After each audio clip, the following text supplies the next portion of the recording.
25절부터 28절 한 절씩 교독하겠습니다. 제가 먼저 25절 봅니다.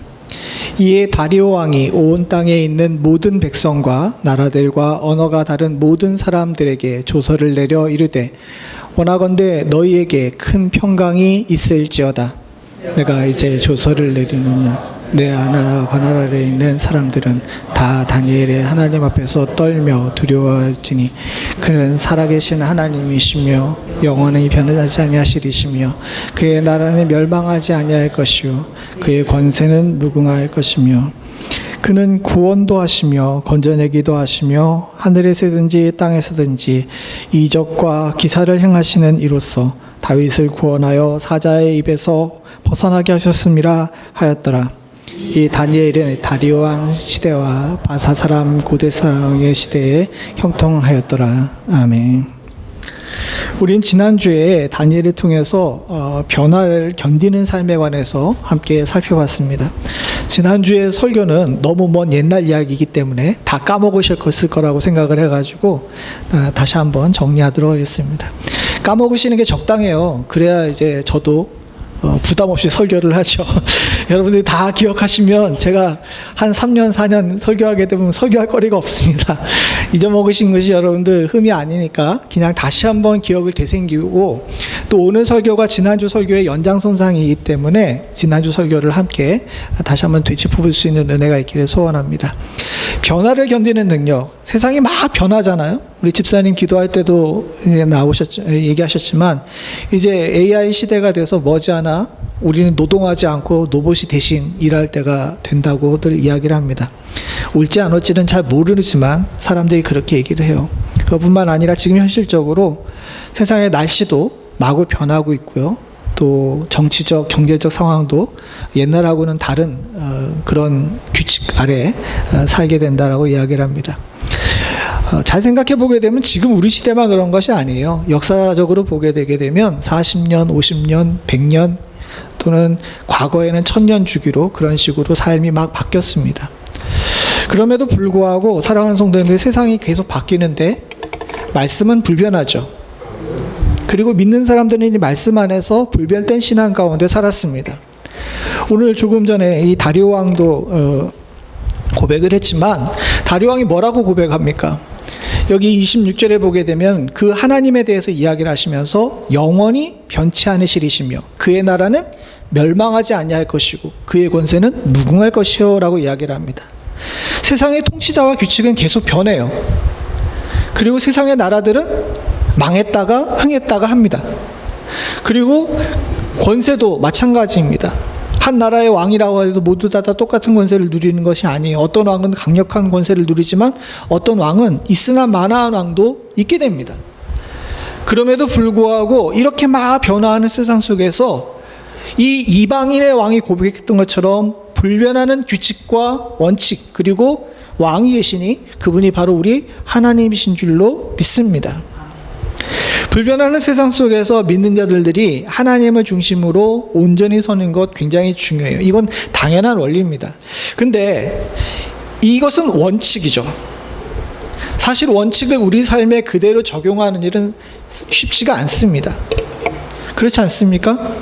원칙은 누구나 다 알잖아요. 그러나 각 사람의 삶에 여러 가지 처해진 상황과 또 가지고 있는 달란트가 다 다르기 때문에 인생이 이렇게 살아야 된다 하고 규정할 수 있는 것은 사실은 불가능한 일입니다. 성경에서 얘기하는 것은요, 대원칙이에요. 대원칙이지만 각자가 가지고 있는 성품과 달란트와 소명에 따라서 이 대원칙을 바탕으로 각각의 삶을, 자기의 삶을 살아야 됩니다. 그래서 성경에 바울도 얘기했지만 자기에게 맡겨준 경주가 있는 거예요. 어떤 사람에게는 마라톤과 같은 경주가 있고요. 어떤 사람들에게는 100m 달리기와 같은 경주가 있습니다. 똑같은 육상이고 똑같은 달리기지만 마라톤을 뛰는 사람들과 100m 달리기 하는 사람은 달리는 주법도 다르고 숨 쉬는 방법도 다르고 발달된 근육도 다릅니다. 우리가 이것을 알고 변화하는 삶 속에서 내게 가장 적절한 방법을 이 말씀을 바탕으로 찾을 줄 아는 지혜가 있었으면 좋겠고요. 그 좋은 예가 바로 격변을 살았던 다니엘입니다. 그래서 지난주에 우리가 이 말씀을 이제 변화를 견디는 삶을 이야기하면서 세 가지를 이야기를 했죠. 조금 전에 제가 말씀드린 대로 바른 뜻을 세우는 것, 즉 하나님을 중심으로 온전한 뜻을 세우는 것이 굉장히 중요해요. 변화의 시대에는 사람이 중심을 잃기 쉽습니다. 중심을 잃기 쉬워가지고 세상이 가는 흐름대로 이리저리 끌려다니다 보게 되게 되면 어느 순간인가 죄와 버탐에 살고 있는 나를 발견하게 됩니다. 그렇기 때문에 바른 뜻을 세우는 것이 중요한데 다니엘이 세운 뜻은 뭐냐면 자신을 지키는 거였어요. 내가 세상을 변화할 수 있는 능력이 없다는 사실을 알았습니다. 왜냐하면 그때 다니엘의 나이는 16, 15 이랬거든요. 이런 어린아이가 세상을 변화시킬 수 없으니까 그가 택한 것은 내가 나의 한 몸을 하나님 앞에서 거룩하게 지키는 것을 택했습니다. 그리고 이 뜻이 그가 평생을 살면서 흔들리지 않게 붙들고 사는 뚜렷한 규칙이, 법칙이 된 거죠. 그리고 두 번째는 뭐냐 하면 의인이 되는 겁니다. 변하는 세상 속에서 가치가 막 변하지만 절대로 불변하는 하나님의 진리 있잖아요. 성령의 9가지 열매와 같은 것, 이와 같은 것들은 세상에 금할 법이 없다라고 이야기를 했는데 그 금할 법이 없는 하나님의 귀하신 말씀에 아주 근본적인 이 규칙을 잘 지킴으로 말미암아 어느 누가 봐도 이 사람은 의인이다 라고 이야기할 수 있는 사람이 되는 것이 이 변화를 견딜 수 있는 우리의 좋은 무기라고 할 수 있습니다. 그리고 마지막으로 나의 하나님으로 고백하는 거죠. 지난주에 살펴봤듯이 다니엘은 처음에는 조상의 하나님이었어요. 그가 강력한 믿음으로 우상 숭배를 안 하겠다라고 얘기를 하고 또한 우상에게 드렸던 음식을 안 먹겠다라고 이야기하는 그 와중에도 그는 하나님을 이야기할 때 조상의 하나님이라고 이야기를 합니다. 좀 거리가 먼 하나님이죠. 내가 배워왔던 하나님, 내가 부모로부터 들어왔던 하나님에 관해서 이야기를 합니다.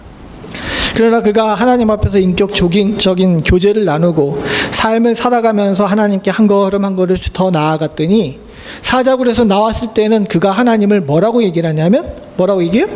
나의 하나님이라고 이야기를 하죠.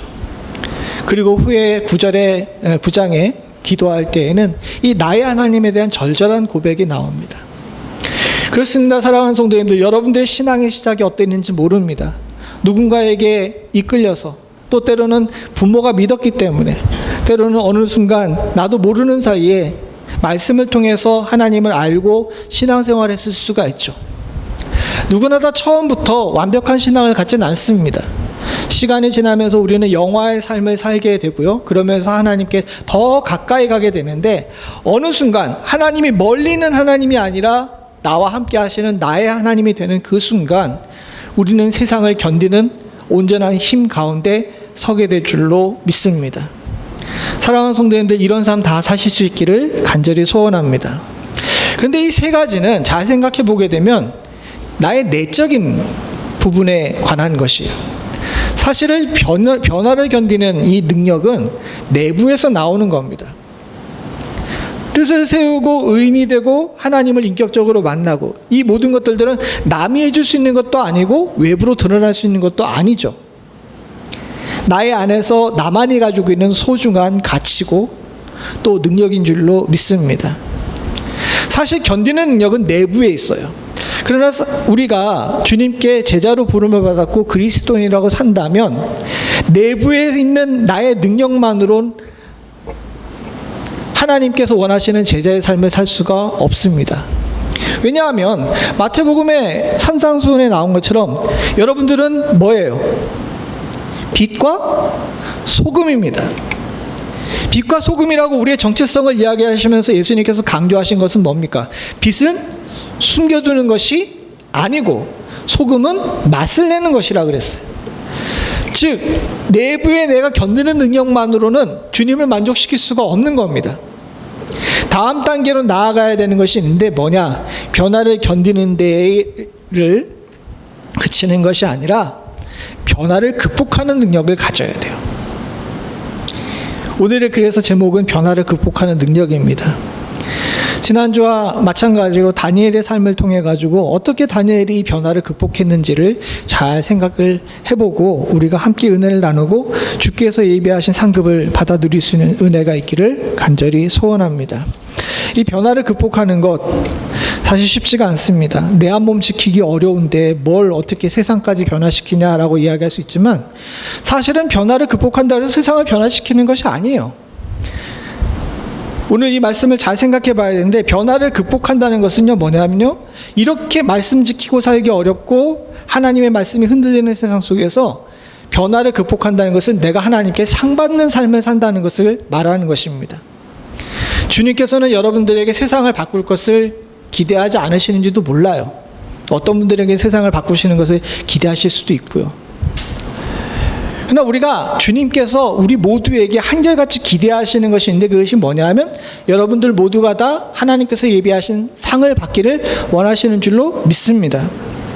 하나님께서 선물 다 준비해 놨는데 받으러 온 사람이 없어. 그럼 어떻게 되겠습니까? 하나님 마음도 상하지만 우리는 뭐예요? 망한 거죠. 신앙생활하는 가운데 있어가지고 여러분들이 예수를 믿는데 하나님께 상 못 받는다는 것은 죄송한 얘기지만 망한 삶을 살았다는 것과 똑같습니다. 여러분들 변화를 견디는 데만 그치는 것이 아니라 변화를 극복하셔서 주님께 상 받으실 수 있는 축복이 있기를 소원합니다. 변화를 극복하기 위해서는 한 가지를 해야 돼요. 그것이 뭐냐면 균형 잡힌 삶을 살아야 됩니다. 이거 한 가지만 하면 변화를 극복할 수 있다라고 이야기를 합니다. 그렇게 하기 위해서 다니엘의 삶을 살펴보기 위해 이 다니엘이 가지고 있는 포지션을 잘 생각을 해봐야 됩니다. 다니엘 전에 있었던 선지자들이 많았어요. 특별히 다니엘 전에 왕정 시대의 선지자들을 생각을 해봅니다. 대표적인 사람이 엘리야와 엘리사 같은 사람이었습니다. 여러분 엘리야와 엘리사 같은 사람을 생각할 때 여러분들이 받는 느낌이 어떻습니까? 엘리야와 엘리사 어떤 게 제일 먼저 생각나요? 엘리야에게는 뭐가 제일 생각납니까? 예? 이렇게 대답을 안 하시나? 나만 쭉 얘기를 해가지고 그런가? 엘리야 생각할 때 여러분들 어떤 느낌이 들어요? 까칠한 사람이란 느낌이 들지 않습니까? 약대 털옷을 입고 나가가지고 막 너도 잘못했어 막 이런 얘기하고 하늘에서 불이 떨어지고 막 그러잖아요. 바알과 아세라 선지자들은 막 기백 명씩 막 죽이고 막 대단한 뭐라 그래야 되나 독불 장군처럼 느껴집니다. 엘리사는 또 어때요? 엘리사도 마찬가지죠. 머리 벗겨진 삐쩍 마른 아저씨인데 이 아저씨가 가는 곳마다 분란을 일으켜요. 어느 곳 한 군데서 이렇게 편안하게 사는 것을 성경에서 나오지 않습니다. 곳곳에서 많은 사람들에게 도전적인 말씀을 전하고 또 이적들을 행하면서 나라의 많은 사람들이 함께하기 쉽지 않다 이런 거예요. 생각을 해보십시오. 길거리 가다가 어떤 누가 대머리에 올라가라 너 대머리야라고 놀렸다고 어떻게 합니까? 예? 저주를 하니까 숲속에서 곰이 나와가지고 애들을 다 찢죠. 성격이 좋아 보여요? 나빠 보여요? 차마 여러분들이 나쁘다는 얘기를 못해서 조용한 걸로 제가 알겠습니다. 왕정시대의 선지자들을 보면 대체적으로 굉장히 외골수예요. 그리고 굉장히 까칠해요. 그가 그럴 수밖에 없었던 것이 뭐냐 하면 이 왕정시대의 선지자들은 생각해 보게 되면 하나님이 주신 땅에 하나님이 주신 체제 안에 하나님의 백성이 살고 있는 거예요. 그러니까 뭘 기준으로 살아야 됩니까? 하나님 말씀을 기준으로 살아야 되죠. 근데 이 잠시 잠깐 유한한 인간의 왕이 하나님의 말씀대로 살지 않고 엉뚱한 삶을 사는 거예요. 그럼 누가 반역자예요? 인간의 왕의 눈에 볼 때는 엘리야와 엘리사와 같은 사람이 반역자지만 엘리야와 엘리사와 같은 하나님의 사람, 선지자들 입장에서 볼 때는 누가 반역자인 겁니까? 예, 아합과 같은 사람이 반역자인 거예요. 그러니까 이들의 말이 거칠고 이들의 행동이 한쪽으로 치우칠 수밖에 없죠. 근데 이게 주변에 있는 사람들한테는 굉장히 힘들어요. 대표적으로 오바다라는 사람을 만나게 됩니다. 어느 날 엘리야가 길을 가다가 오바다에게 나타났어요. 오바댜는 어떤 사람이냐 하면 아합 왕이 막 하나님의 선지자를 죽일 때 50명씩 100명을 갖다가 굴 속에 이제 모셔다 놓고 이 3년이나 계속되는 기근 동안 이 100명이나 되는 사람을 먹여 살린 사람이에요. 굉장히 신실한 사람이죠. 근데 이 오바댜라는 사람한테 엘리야가 와가지고 네 왕한테 가가지고 나 왔다고 이야기하라 그러니까 오바댜가 깜짝 놀랍니다. 그래서 뭐라고 했냐면 열왕기상 18장에 11절 12절에 보게 되면 이제 당신의 말씀이 가서 내 주에게 말하기를 엘리야가 여기 있다 하라 하시나니 12절 같이 봅니다. 시작. 내가 당신을 떠나간 후에 여호와의 영이 내가 알지 못하는 곳으로 당신을 이끌어 가시리니 내가 가서 아합에게 말하였다가 그가 당신을 찾지 못하면 내가 죽임을 당하리이다. 당신의 종은 어려서부터 여호와를 경외하는 자니라. 오바댜가 얼마나 애가 달았는지 마지막에 뭐라 그럽니까? 나는 어려서부터 하나님 잘 믿는 사람이요라고 나 좀 살려주세요라고 싹싹 비는 거예요. 이가 하고 있는 걱정은 뭐냐면 이 선지자가 내가 여기 있다라고 이야기해서 아합왕 불렀는데 싹 사라져버리게 되면 난 죽는다는 거죠. 하나님을 경외하고 하나님을 잘 믿는 사람조차도 하나님의 선지자가 부담스러운 거야. 이럴 정도로 굉장히 당당하고 거침없고 솔직히 말하게 되면 한쪽으로 이렇게 좀 치우쳐 있는 외골의 삶이 선지자의 삶이었습니다. 근데 다니엘은 상황이 좀 달랐어요. 다니엘은 기본적으로 하나님의 법이 아닌 인간의 법으로 통치하는 세상 속에 살아야 됐습니다. 그는 엘리야와 엘리사와 같은 처지가 아니었어요. 똑같은 하나님의 사람이고 하나님의 선지자였지만 다니엘을 누가 하나님의 사람이 아니고 하나님의 선지자가 아니라고 할 수 있겠습니까? 그러나 엘리야와 엘리사가 살았던 데와 삶과는 다르게 그는 인간의 법 안에서 인간의 지배하에서 포로와 관리로 살아야 됐어요. 그랬기에 엘리야와 엘리사처럼 살 수가 없었습니다. 다니엘에게는 굉장히 현실적인 문제인 거예요. 어떻게 하게 되면 하나님의 사람으로 살면서 세상의 법을 지키며 살아야 되냐는 거죠. 그런데 이 다니엘의 현실적인 고민은 저와 여러분들의 고민입니다. 생각을 해보게 되면 현 세대에는요 엘리야와 엘리사처럼 살 수는 없어요. 그렇지 않습니까? 오늘날 어느 나라가 하나님의 법대로 세상을 통치하고 국가를 통치하는 나라가 있어요. 그런 나라라면 엘리야와 엘리사처럼 그렇게 살 수 있지만 사실상 저와 여러분들은 다니엘과 똑같이 우린 영적으로 하나님의 법을 불변하는 진리를 알고 살고 있지만 또한 동시에 세상의 법 또한도 지켜야 되는 이중적 구조 안에서 살고 있는 겁니다. 이 문제는 상당히 어려운 문제예요. 이 문제에 대해서는 뒤에 답을 주신 아주 귀한 분이 계신데 그 전에 우리가 고민을 해봅시다. 사랑하는 성도님들과 제가 생각해 볼 때 우리에게 이런 두 가지 세상, 두 세상을 사는 가운데 어떻게 살아야 잘 사는 걸까요? 이 고민을 성경의 곳곳에서 했을 뿐만 아니라 성경 이후에 많은 학자들도 이 고민을 했습니다. 그래서 나온 게 뭐냐면 영적으로도 정서적으로도 균형 잡힌 삶을 사는 것이 건강한 제자이자 건강한 사람으로서의 삶이라는 겁니다. 그러면 어떤 균형이냐라고 이야기할 때 나오는 것이 한쪽은 체계적인 면모, 또 하나는 창의성입니다. 간단하게 얘기하게 되면 이쪽은 의존적이고 규칙적이고 이쪽은 독립적이고 창의적인 거예요. 너무 어렵죠? 제가 제가 얘기하는 것이 아니라 책에서 나온 거라 이거보다 더 쉽게 얘기할 수가 없어요. 조금 간단하고 쉽게 얘기하게 되게 되면요. 체계적인 면모는 사회성을 유지하는 겁니다. 우리가 엘리야 엘리사처럼 독불장군으로 살 수가 없는 거예요. 이 땅에 살면서 어느 정도 규칙은 지켜야 됩니다. 내가 하나님의 사람인데 교통법규 지켜야 돼요? 안 지켜야 돼요? 왜요? 예를 들어 보죠. 제가 이 테네시에 와가지고 딱 한 번 경찰에 걸린 적이 있습니다. 딱 한 번 경찰에 걸린 적이 있어요. 언제냐 하게 되면 제가 정확하게 기억하지 못하지만 제가 언젠가 이 연합회 부활절 예배에 순서를 맡은 적이 있었습니다. 아침에 새벽 예배 순서를 맡았는데 저기 제1장로교회에서 그걸 한 거예요. 근데 이거 잘 지켜야지라고 하면서 부들부들 떨다가 제가 깜빡 잠이 들어가지고 깼다가 잠이 들어가지고 어떻게 됐겠어요? 조금 늦은 거야.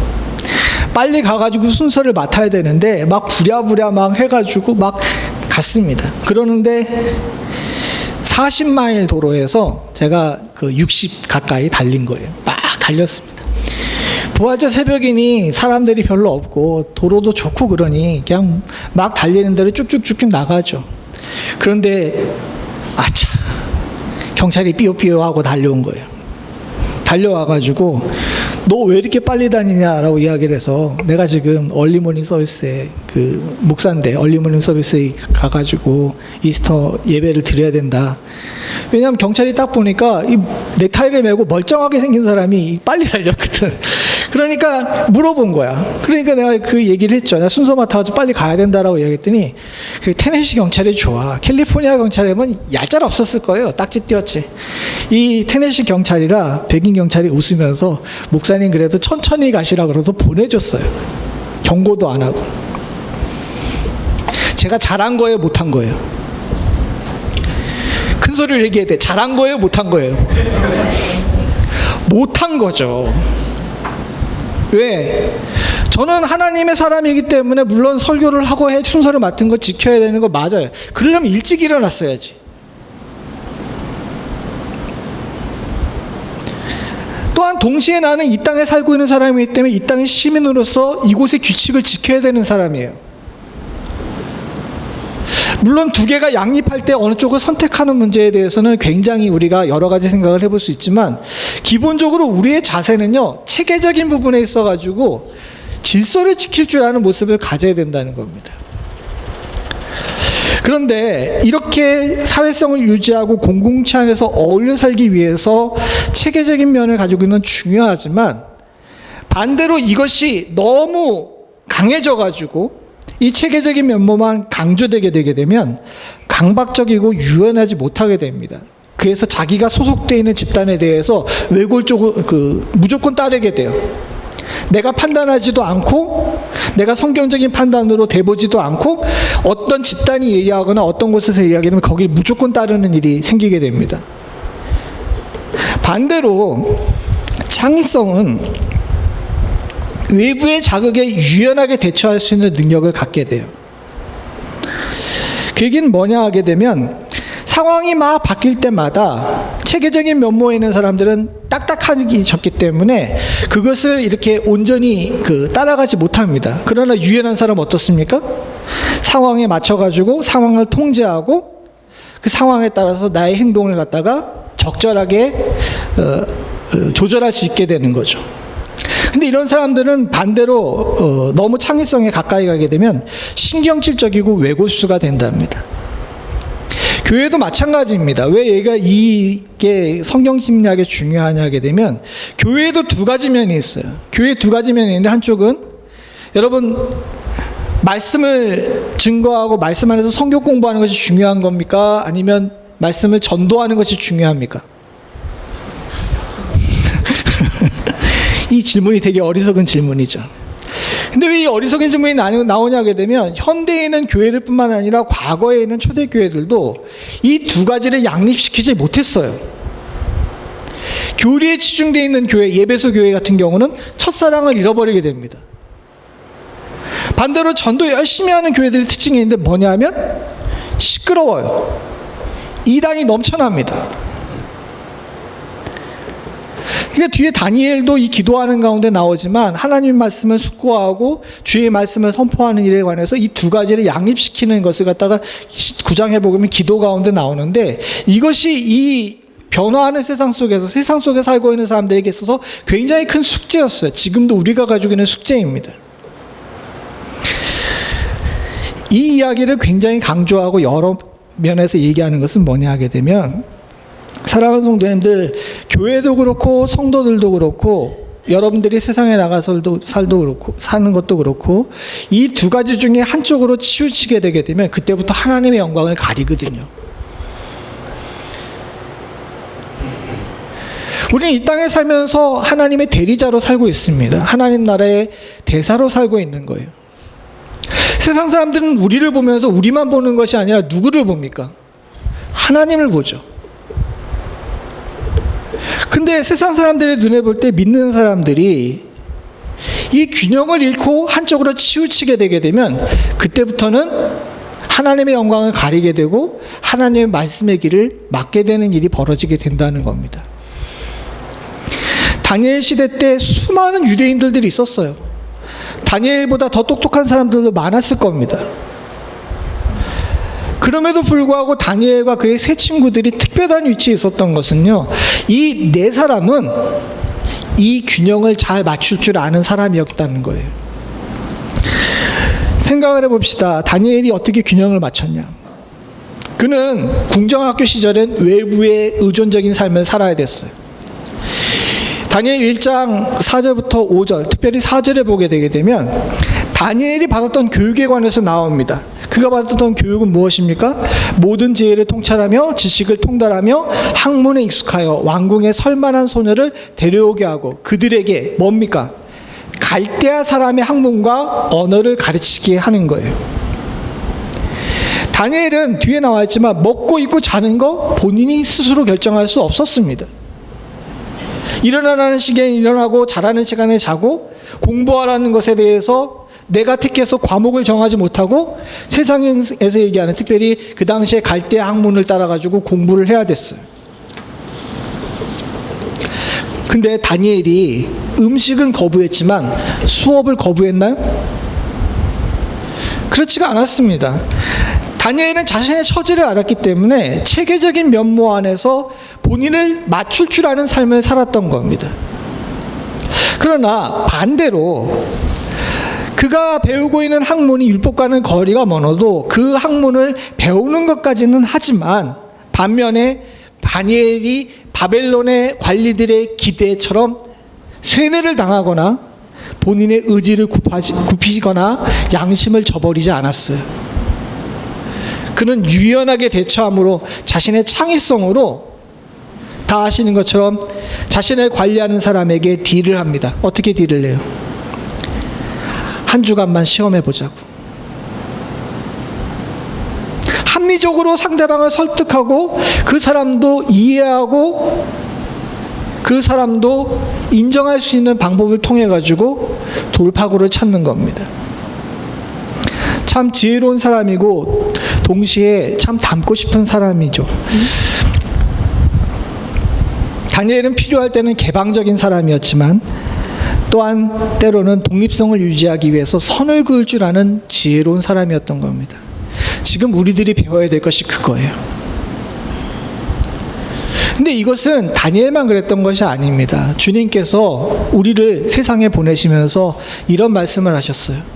마태복음 10장 16절에 보게 되면 세상을 향해 나아가는 제자들을 향하여서 예수님께서 걱정하시면서 하신 말씀이 있습니다. 그 말씀 같이 한번 보죠. 시작.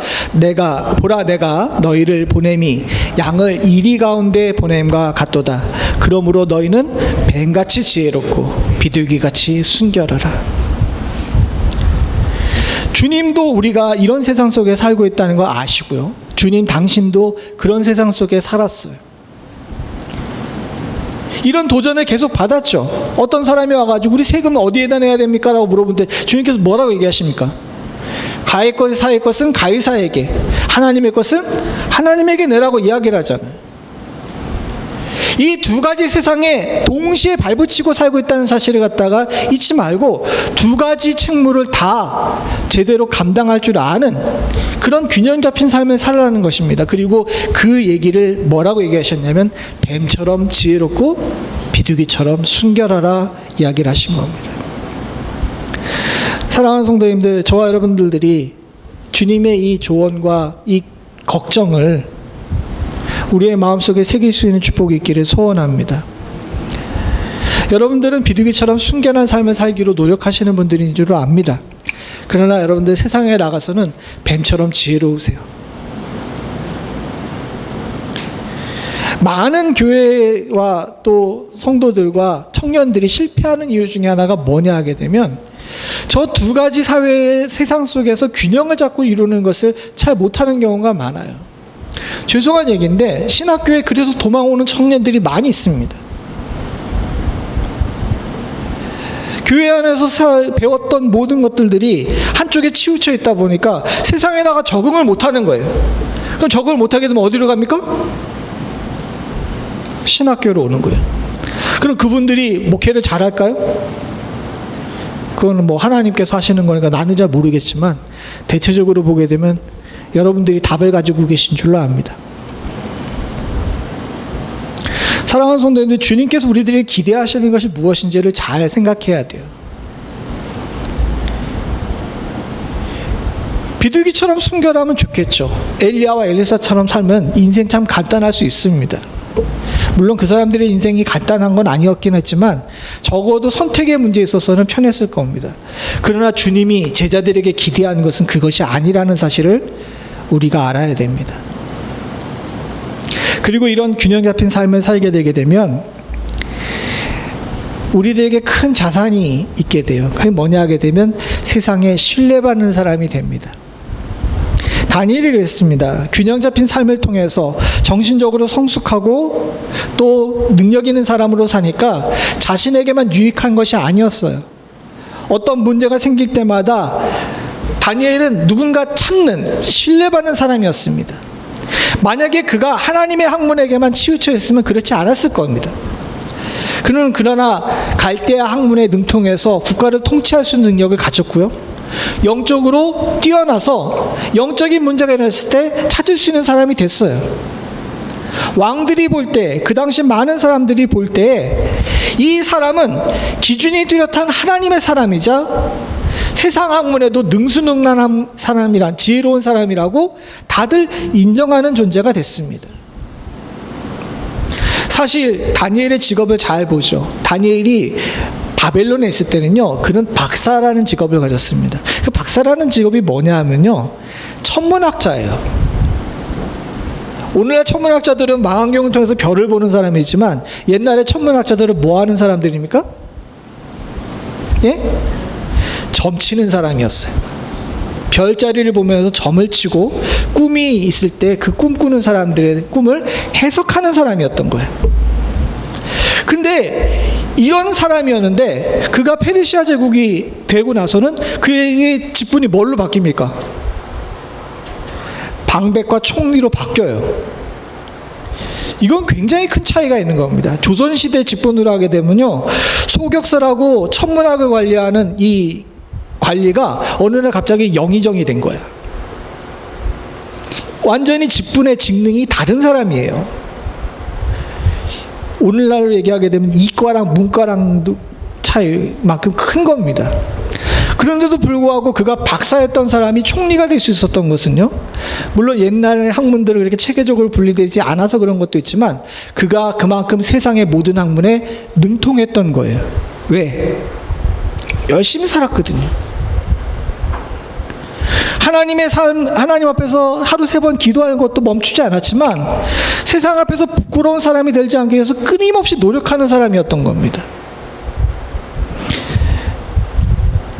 그렇게 그는 말 한마디로 칼을 멈추는 사람이 됐고요. 왕이 궁금할 때 언제든지 와서 물어보는 사람이 됐고요.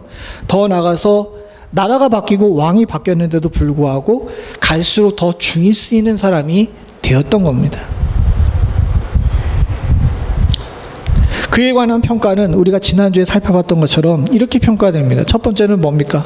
4절에 보게 되면 아무 근거도 아무 허물도 찾지 못하고 이는 그가 충성되어 아무 그릇됨도 없고 아무 허물도 없었습니다. 그런데 여러분, 이런 평가는 말씀을 바탕으로 한 평가일까요? 아니면 갈대아 법, 페르시아 법을 바탕으로 한 평가일까요? 우리가 종종 착각하는 거인데 저 평가는요, 성경에 대어가지고 하나님 말씀에 대어가지고 저 평가가 나온 것이 아닙니다. 저 당시 저 나라 법을 볼 때에 다니엘이 아무 허물도 없는 사람이었던 거예요. 저처럼 막 달리다가 경찰한테 걸리는 사람이 아니었다는 거예요. 저 사람은 다니엘은 그 나라 법, 바벨론법을 보든지 페르시아법을 보든지 누가 봐도 허물이 없는 사람이었고 그릇됨이 없는 사람이었다는 겁니다. 그랬기에 공평무사한 사람이었기에 많은 사람들이 그를 신뢰할 수 있었어요. 그의 밑에는 120명의 방백들이 있습니다. 함께 있는 사람은 더 많았을 거예요. 이 사람들이 민족들도 다르고 종교들도 다릅니다. 그런데 다니엘에게 와가지고 다니엘의 명령에 순복하고 그가 다스리는 것, 그가 치리하는 일을 인정하고 있어요. 왜? 다니엘이 공평무사한 사람이라는 것, 인종에 따라 또는 종교에 따라 또는 출신에 따라 가지고 차별하지 않는 사람이라는 것을 알았기 때문입니다.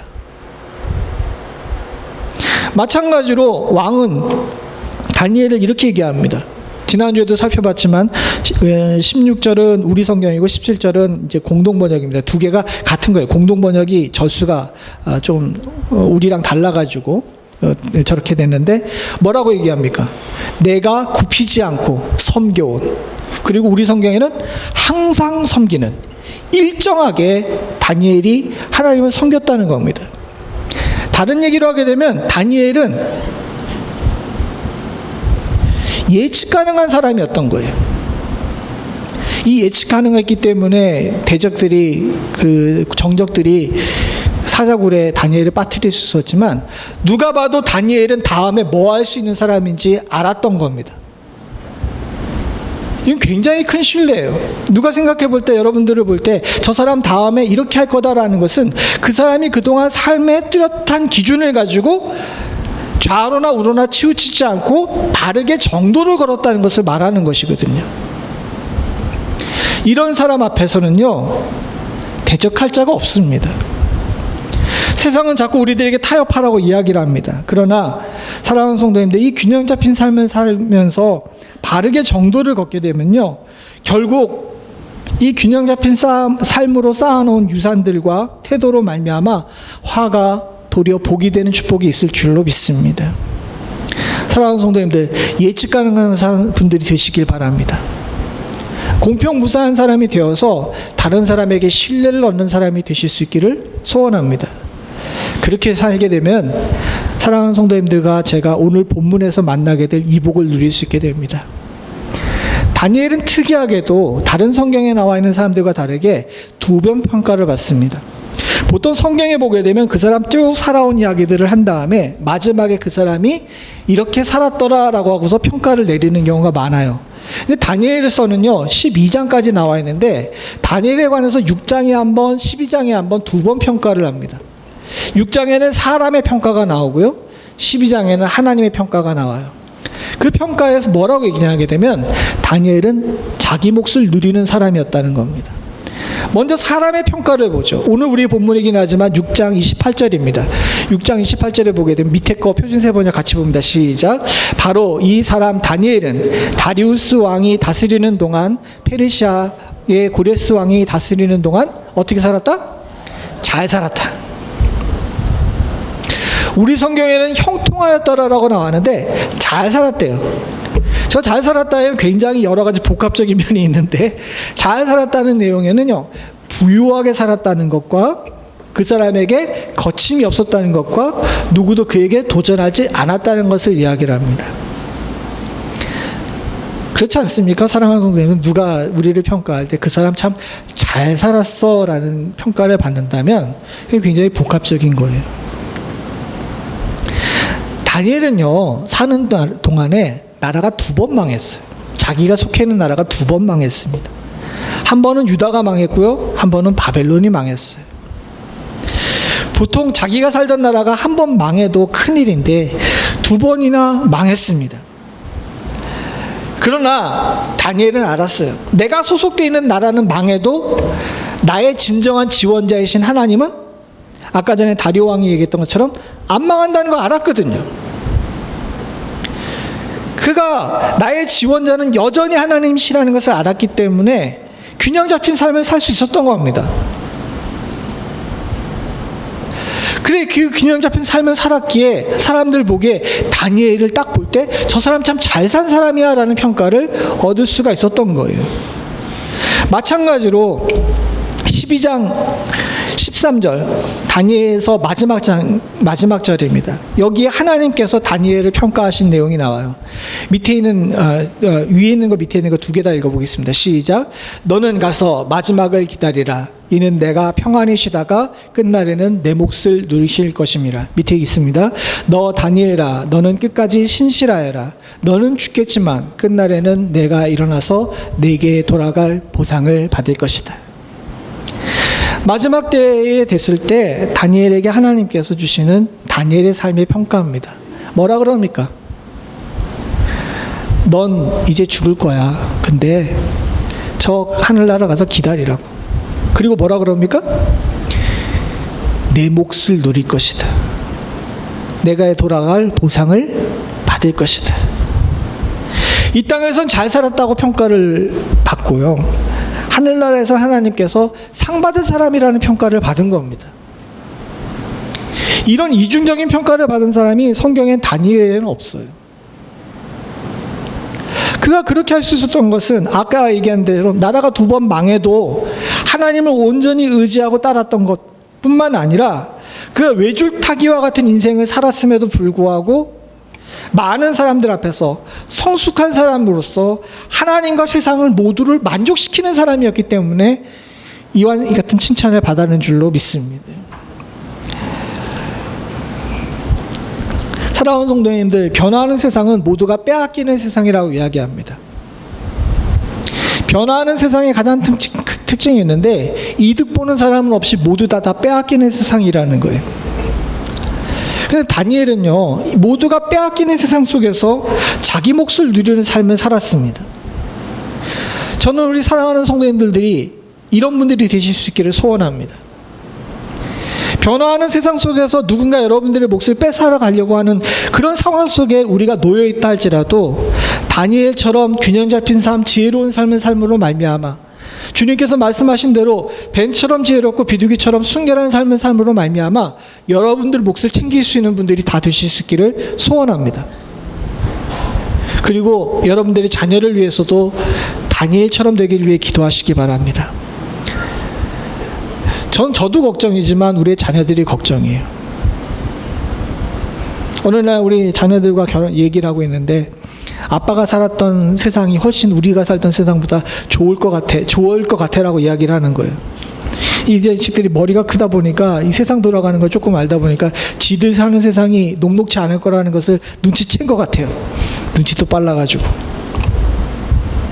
그래서 막 웃었는데 잘 생각해 보니까 그 얘기를 끝나고 나서 교회에 와가지고 기도하는 동안에 야, 이 우리의 아이들을 위해서 다니엘과 같은 삶을 살라고 기도해야 되겠구나라는 생각이 막 들더라고요.